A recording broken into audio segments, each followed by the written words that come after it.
Ketika kita melafalkan nun bersukun pada hukum tajwid ikhfa hakiki, poin 1, 2, 3 sudah rebes, sudah selesai secara perlahan.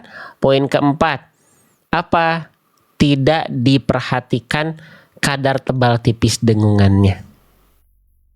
Makanya konsep awal tadi saya harus kayak kasih tahu ke teman-teman. Ikhfa hakiki bukan hanya perihal samar dengung, 2 harokat, tahan. Tapi harus bersiap-siap melafalkan huruf berikutnya. Nyambungnya itu sama poin 3 tadi. Ya, karena kalau teman-teman gak tahu huruf berikutnya huruf apa, cuman asal baca aja, teman-teman pasti akan bisa jadi menyamaratakan bunyi engnya apa. Bunyi semuanya bunyi eng. Karena gak diperhatiin huruf berikutnya huruf apa. Ya, gitu. Lalu misalnya yang poin keempat, tidak diperhatikan kadar tebal tipis dengungannya. Teman-teman kalau nggak tahu ini yang huruf berikutnya ini tebal atau tipis, semuanya dibaca sama. Ya, Bunda, abang kakak sekalian, huruf ikhfa itu kan ada 15. Nah, di antara 15 huruf ikhfa ini ada 5 huruf yang karakternya tebal. Yaitu huruf sod, huruf bod, huruf to, huruf wo, huruf kof. Ya, oke. Nah, maka ketika teman-teman mendapati ada hukum tajwid ikhfa hakiki, sambil bersiap-siap melafalkan huruf berikutnya, lihat huruf berikutnya itu huruf tebal atau huruf tipis. Kalau huruf tebal, ikhfa hakikinya dibaca dengan keadaan tebal. Kalau huruf tipis, ikhfa hakikinya dibaca dengan keadaan tipis. Ingat nggak bagaimana cara menebal tebal tipis huruf, menebalkan dan menipiskan huruf gimana? Angkat pangkal lidah untuk huruf tebal, hamparkan pangkal lidah untuk huruf tipis. Faham? Jelas? Contoh, Bunda, kita praktek ke kalimat yang ini lagi dulu ya. Bosan gak ya? Teman-teman bosan gak? Belajarnya pelan-pelan begini. Semoga tidak ya. Oke Bunda, di sini ada nun sukun ketemu huruf sin. Sekarang cek, huruf sin ini huruf yang tebal atau huruf yang tipis? Ayo jawab dulu. Huruf sin ini huruf yang tebal atau huruf yang tipis? Huruf yang tipis. Berarti dibacanya ya, kita bandingkan sekarang tipis ya, berarti dibacanya tipis. Nih, saya contohin ya. Pelan-pelan. Berarti kalau tipis pangkal lidahnya jangan naik. Bunyinya beda nggak ketika dia dibaca tebalan tipis? Beda. Karena organ yang dipakai beda. Contoh, betul huruf tipis murokokoh, huruf tebal mufahomah. Perhatikan. Nih yang A. Yang A, ini yang tipis nih. Misijilin. Misijilin. Kalau diangkat pangkal lidah, milsi, afwan, jadi sod tuh huruf sinnya. Milsijilin. Milsijilin. Beda nggak? Beda nggak? Antara mi tanpa pangkal lidah, mi tipis dia, mi dengan yang dengan pangkal lidah, milsi. Beda? Beda? Oke, ini diperhatikan. Kalau kita pengen memaksimalkan bacaan kita, pelan-pelan. Jangan pengen cepat-cepat. Cepat alhamdulillah, lambat alhamdulillah. Karena lisan kita basah oleh kalamullah, walaupun belum maksimal, tapi belajar. Allahu Akbar. Ya, oke lanjut. Lanjut nggak nih? Lanjut nggak? Lanjut pelan-pelan aja ya. Lanjut pelan-pelan ya. Oke, yang ini Bunda, abang kakak, ayahanda sekalian. Nun sukun ketemu huruf dod. Dod itu huruf tebal atau huruf tipis? Dod itu huruf tebal atau huruf tipis? Tebal. Berarti kalau tebal pangkal lidahnya naik. Kalau tipis, pangkal lidahnya tuh turun. Ya. Oke? Oke ya? Oke, baik. Nah, sekarang oke. Ya, kita coba praktekan. Saya langsung kasih kuis aja. Saya yakin teman-teman sudah ngeh bedanya. Mana bacaan yang tepat? Yang A atau yang B? Yang A. Midhari'in. Yang B.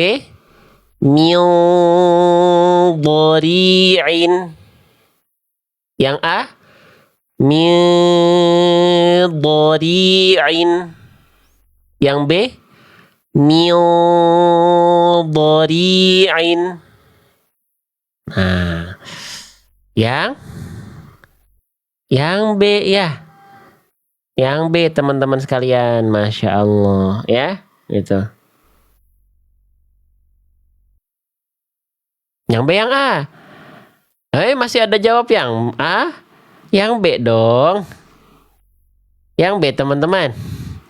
Yang A itu dia nggak pakai pangkal lidah. Yang A itu dia tipis, kerasa nggak bunyinya? Nggak berbobot bunyinya. Kalau yang B, midhari'in. Kalau yang A dia pangkal lidahnya tidak naik. Kalau yang B dia naik. Ya. Tapi dominan sudah tepat, tadi jawabnya sudah bagus. Oke. Ya. Gimana? Sudah mulai bisa membedakan pelan-pelan, tapi pelan-pelan. Gak harus langsung paham, tidak, karena semuanya perlu proses. Ya. Teman-teman yang senang belajar seperti ini, ya. Kalau misalnya ngerasa, sedikitnya ada manfaat nih. Ya. Kalau pengen share, boleh banget ya share live ini. Di pojok kanan bawah ada tanda panah kelihatan, diklik, nanti ada pilihan mau repost, mau kirim ke WhatsApp-nya, ke status WhatsApp-nya bisa. Sok diklik dulu. Yang pengen setiap hari ketemu, silaturahim kita lanjut, klik tombol ikuti blok merah di sini, kalau masih ada blok merahnya dihilangkan, diklik. Oke? Kita niatkan di sini untuk belajar bertolabul ilmi. Ketika share kita niatkan biar kebaikan yang kita dapatkan atas izin Allah menyebar lagi kepada yang lain, jadi wasilah pahala buat teman-teman. Gitu. Ya. Oke. Sip, lanjut lagi. Sip, lanjut ya. Nah, jadi tebal tipis ini penting untuk kita perhatikan, ya.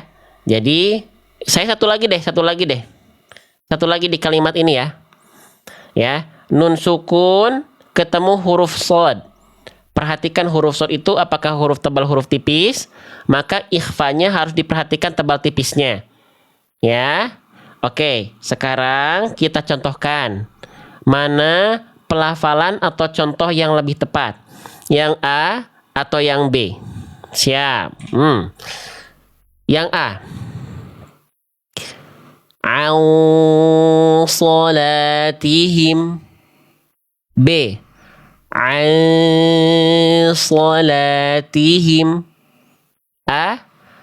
An so. B. An so. Kira-kira mana yang lebih ajib? Yang A. Masya Allah. Tabarakallah. Ya. Gitu. Oke. Jadi inilah kurang lebih 4 kesalahan. Kita ulas sedikit. Jadi kesalahan yang seringkali terjadi ketika kita melafalkan nun sukun pada hukum tajwid ikhfa hakiki adalah yang pertama, jangan dibaca jelas nunnya atau konsonan n-nya. Yang kedua, jangan tergesa-gesa melafalkan ikhfa hakikinya, ditahan dulu 2 harokat. Yang ketiga, jangan semuanya disamaratakan jadi bunyi eng ikhfanya. Eng ini kalau hanya ketemu kof dan kaf saja. Yang keempat, jangan sampai tidak diperhatikan kadar tebal tipis dengungannya. Paham? yang sudah mulai paham, komen paham dulu sebelum kita lanjutkan ke kuis yang sesungguhnya. Oh, yang tadi bukan kuis sesungguhnya. Belum. Kuis sesungguhnya setelah ini. Komen dulu paham. Ya, yang sudah mulai paham. Oke. Siap. Saya belum lanjut ke ayat ya. Ya. Kita coba praktek ke yang ini. Saya kasih 3 pilihan dulu. 3 pilihan kesalahan. Oke ya. 3 pilihan kesalahan. 3 pilihan praktek. Mana bacaan yang tepat. Oke. Yang A. Saya deketin aja deh pelafalannya biar teman-teman bisa ngelihat pelafalannya. Yang A. Ma kuntum. B. Ma kuntum. C. Ma kuntum. Yang A, yang B, yang C. Yang A, ma kuntum. Yang B, ma kuntum. Yang C, ma kuntum. Idih, Masya Allah. Canggih gini pada jawab A. Teman-teman, Allahu Akbar ini. Luar biasa begini ini, Allahu Akbar. Kenapa yang B salah? Kenapa yang B yang ini salah? Ma kuntum. Kenapa salah yang B? Kan udah samar dengung tahan 2 harokat juga. Yang B kenapa salah? Yang B salah karena dibaca tebal. Yang B salah itu bukan karena terlalu dengung. Perhatikan bedanya. Huruf tipis itu dibaca monyong atau tidak. Kita kan huruf ta itu huruf tipis nih. Nih, huruf ta itu huruf tipis kan? Huruf tipis itu dibacanya gimana? To, ti, tu atau ta, ti, tu. Nah, yang B itu tanya dibaca tebal karena ke bawah monyong. Masih monyong kan huruf tebal nggak dibaca to, tapi ta. Jadi nggak dibaca maku. Ta huruf tipis, bersiap-siap melafalkan huruf tipis berarti gimana? Makuntum. Gitu. Yang B salahnya karena dia ngikut dhammah. Ya. Yang D lagi. Yang C salah kenapa? Yang C yang ini salah kenapa yang C nih? Makuntum. Kenapa? Karena yang C itu bunyi nunnya masih dibaca terlalu jelas, tidak samar. Ya. Paham sampai sini? Bisa dinikmati pembelajarannya? Ya. Ikhfa yang D itu yang C itu. Oke. Nah, itu sebenarnya belum yang sesungguhnya. Yang sesungguhnya itu yang ini. Kembali ke dalam ayat. Siap? Mana bacaan huruf ikhfa di sini yang tepat? Siap ya? Yang A, yang B, yang C, atau yang D? Konsentrasi. Yang A. Pelan-pelan. Ikhfa hakiki mana yang tepat? Yang A. Dzikran katsiran. Yang B. Dzikran katsira. Fokusnya di ikhfanya ya, bukan di ujungnya ya. Yang C. Belum, ini saya udah main jawab A, B aja. Kan ada A, B, C, D. Kenapa sudah jawab? Kenapa sudah jawab? Halo? Pilihannya A, B, C, D. Kenapa sudah main jawab A, B ini?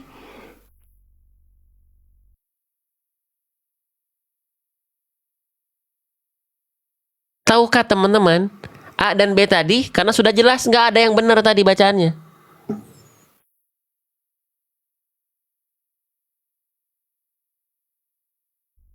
Ada yang bilang tadi karena sudah jelas salahnya dua-duanya. Nggak ada yang benar tadi.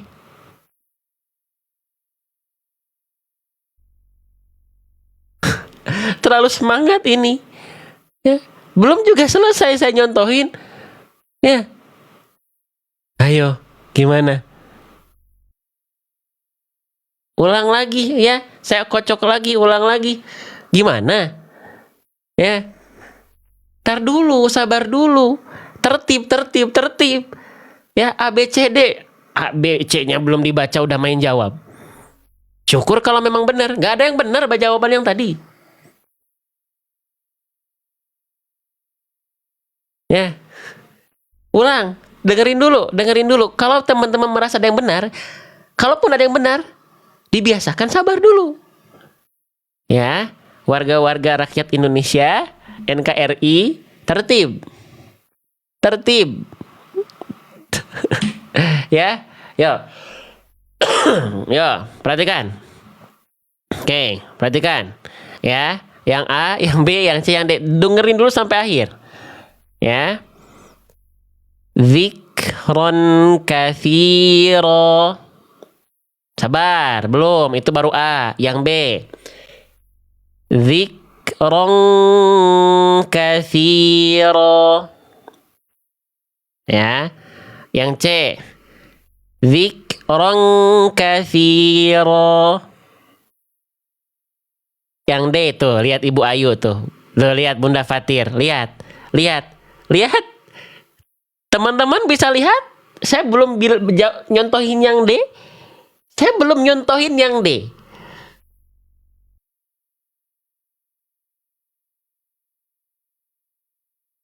Ya. Dan 3 bacaan tadi nggak ada yang benar.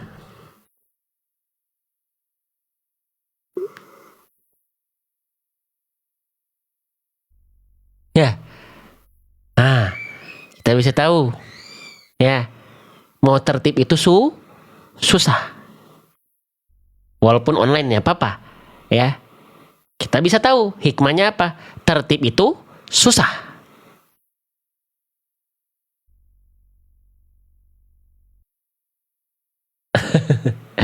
Ya. Oke, yang A, yang B, yang C semuanya salah tadi. Langsung bahas aja. Ya. Yang A salahnya apa? Nunnya atau ennya masih dibaca jelas. Zikron katsira. Yang B salah. Ya. Yang B salah karena kafnya udah dibaca eng. Tapi tebel ke bawah huruf ro. Zikrong, harusnya zikrong, bukan rong, tapi rongka. Yang C salah, sudah tipis engnya, ya, tapi tergesa-gesa. Yang betul adalah jawaban yang D yang belum saya contohkan. Yang betul adalah jawaban yang D yang belum saya contohkan karena teman-teman sudah keburu jawab. Nah, gitu. Ya. Oke. Iya, itu udah gimana? Teman-teman udah main jawab. Ya. Gimana itu? Ya. Gitu. Oke, bacaan yang tepat. Zikron katsira. Zikron katsira. Zikron katsira. Paham sampai sini? Jadi hikmahnya apa? Hikmahnya bukan hanya sekedar jawaban benar salah, tapi tertib atau tidak dalam menjawab. Itu. Ya. Nah. Ya, jawaban yang benar adalah jawaban yang D yang belum saya contohkan. Ya, gitu. Jadi tertib itu harus dibiasakan, ketahuan. Ya, gitu. Ya. Oke, lanjut. Ya. Oke. Saya belum jawab, Ustadz. Saya juga belum nyontohin sampai ujung, Bunda. Makanya Bunda belum jawab. Nah, oke. Yang belum jawab bagus. Yang sudah jawab saya belum nyontohin yang D. Ya. Oke, lanjut. Teman-teman sekalian. Ya, lanjut lagi ya. Sok belajar tertib teman-teman sekalian, dibiasain. Oke. Nah, sekarang ya, kita masuk ke huruf berikutnya. Jadi teman-teman biasain, kalau teman-teman udah tahu, saya udah bilang dari awal ada 4 pilihan. A, B, C, dan D. Mana yang tepat berarti apa? Tunggu dulu sampai ujung. Kalau teman-teman merasa jawaban A dan B atau C sudah benar, tungguin dulu sampai ujung. Karena bisa jadi yang betul yang belum dicontohkan. Itu hikmahnya. Jangan terlalu tergesa-gesa. Ya, gitu. Oke. Lanjut lagi, nggak apa-apa ya. Oke, selanjutnya Bunda, Abang, Kakak, ini huruf apa? Ini adalah huruf sa. Ini adalah huruf sa. Sa-nya berharokat. Nah, gitu ya. Kesalahan apa yang sering kali terjadi ketika kita melafalkan huruf sa, teman-teman? Ada yang tahu? Saya izin buka di halaman 98 di buku saya. Sa berharokat. Kesalahan yang sering kali terjadi tidak banyak, tapi ini kesalahan besar. Apa? Nih, tertukar jadi dua huruf ini. Kadang-kadang berubah jadi sin, kadang-kadang berubah jadi shin. Betul atau tidak? Kalau kesalahan ini terjadi, kesalahannya bukan main. Ya, karena tertukar huruf antara huruf yang satu dengan huruf yang lain, salahnya salah besar. Oke, ya. Jadi contoh prakteknya, misalnya di sini, jangan sampai kita baca asimin atau kita baca ashimin, tapi kita baca asimin. Nah, bunyinya mirip-mirip ya. Bunyinya mirip-mirip ya. Nah, makanya belajar huruf hijaiyah gak cukup hanya mengenal bentuk. Karena banyak orang yang ketukar, itu bukan hanya bentuknya mirip, karena bentuk hurufnya mirip. Tapi bentuk huruf beda jauh, tapi suara mirip. Maka, bagaimana agar huruf sa ini tidak tertukar menjadi huruf sin, tidak tertukar menjadi huruf shin? Caranya, jangan malas untuk berkenalan dengan huruf. Setiap huruf hijaiyah itu punya yang namanya makhraj. Makhraj itu apa? Makhraj itu artinya adalah tempat keluar. Di mana tempat keluar dari huruf sa? Dari ujung lidah menyentuh ke ujung gigi sari atas. Secara tipis-tipis, tidak perlu ditekan kuat-kuat seperti ini. Saya yakin kalau teman-teman melafalkan huruf hijaiyah sudah tepat pada makhrajnya, 50-60% bacaan huruf teman-teman akan lebih terjaga karena pondasinya sudah kuat. Tinggal penyempurnaannya dari apa? Dari segi sifat. Ta itu harus mengalir suara dan mengalir nafas. Jadi ketika teman-teman lafalkan huruf ta, ini gambarnya, ini pelafalan aslinya. Jadi ujung lidah teman-teman sentuhkan dengan ujung gigi seri atas, mengalir nafas, mengalir suara. Sa. Ikuti. Sa, si, tu, as, as, as. Bisa? Bisa diikuti? Bisa dirasakan? Praktek di rumah. Sa, ti, tu. Nah, nggak akan mungkin lagi dia ketukar jadi huruf sin, karena huruf sin dan shin itu bacanya beda. Kalau sin begini, sa, si, su. Kalau shin, sha, shi, shu. Kalau sa, si, beda kan? Nah, nggak akan ketukar, Bunda. Nggak akan ketukar. Insya Allah.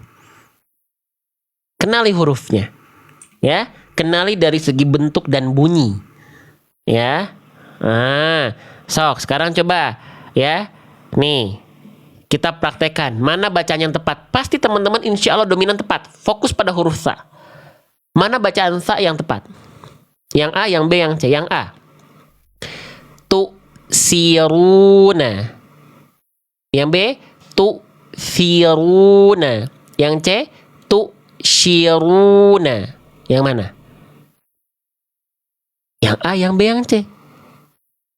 Yang B. Saya yakin dominan tidak akan salah karena sudah kenal. Biasanya salah itu bukan karena belum bisa, belum kenal. Ya. Oke. Nah, gitu. Paham sampai sini? Ya, ya udah tinggal dipraktekin di sini.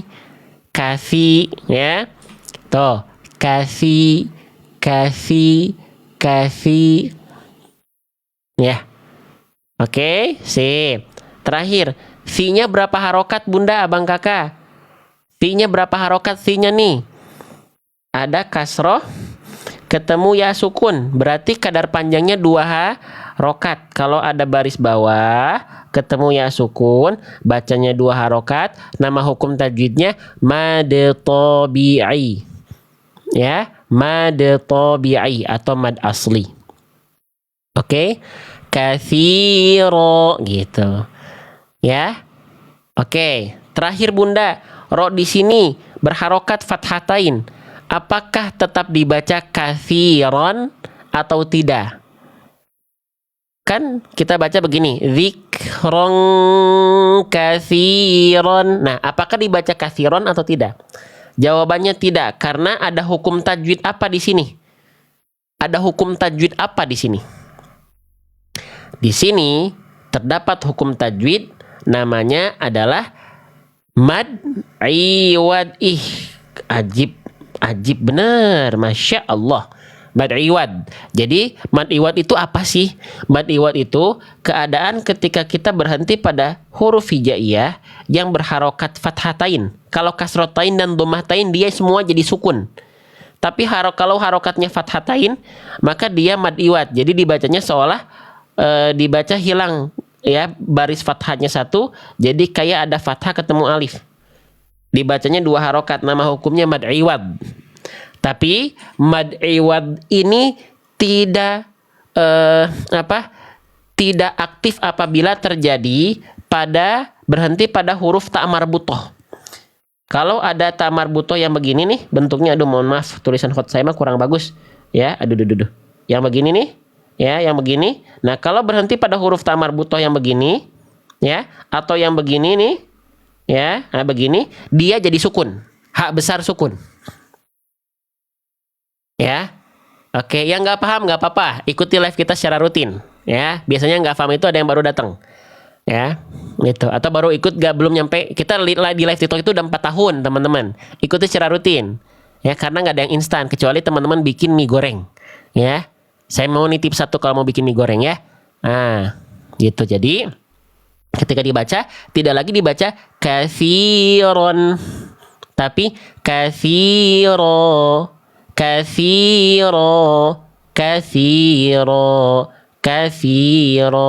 Ah, gitu. Paham sampai sini? Jelas sampai sini teman-teman? Masya Allah ya.